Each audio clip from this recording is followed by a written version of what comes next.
Oui, François Grosdidier, votre réaction à cette interview donnée par Vincent Crase et qui d'ailleurs publie un livre, c'est l'acolyte d'Alexandre Benalla dans les événements du 1er mai. Il a notamment précisé les relations entre Alexandre Benalla et le président de la République, des relations extrêmement proches.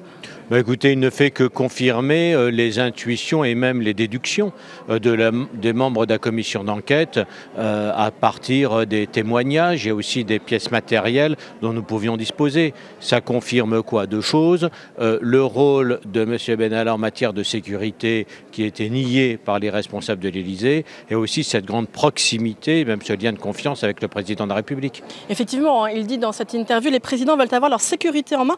Ils aiment avoir à leur côté des gens hors de la caste des fonctionnaires de l'intérieur. Ça accrédite déjà qu'il y avait cette volonté de réorganiser vraiment les services de sécurité hors du ministère de l'Intérieur et par ailleurs qu'Alexandre Benalla était en charge des missions de sécurité. Absolument. Alors ça accrédite l'idée, il y en a une qui est fausse, c'est que tous les présidents auraient voulu une sécurité totalement autonome. Non, tous les présidents cherchent certainement le conseil, l'accompagnement, voire la protection de personnes qui sont en dehors des hauts fonctionnaires de l'État. Et effectivement, des gens un peu atypiques peuvent contribuer à diversifier un peu, à sécuriser psychologiquement le président de la République. Par contre, en aucun cas, les autres présidents n'ont cherché à se faire protéger par d'autres que les policiers ou les gendarmes. Et donc ça, c'est plus spécifique. Il fallait avoir peu de sens de l'État, peu d'expérience peut-être et peu d'épaisseur pour penser qu'on pouvait complètement autonomiser la sécurité du président sans s'appuyer sur toute l'expertise, le savoir-faire, l'esprit civique et le sens de l'État des policiers et des gendarmes.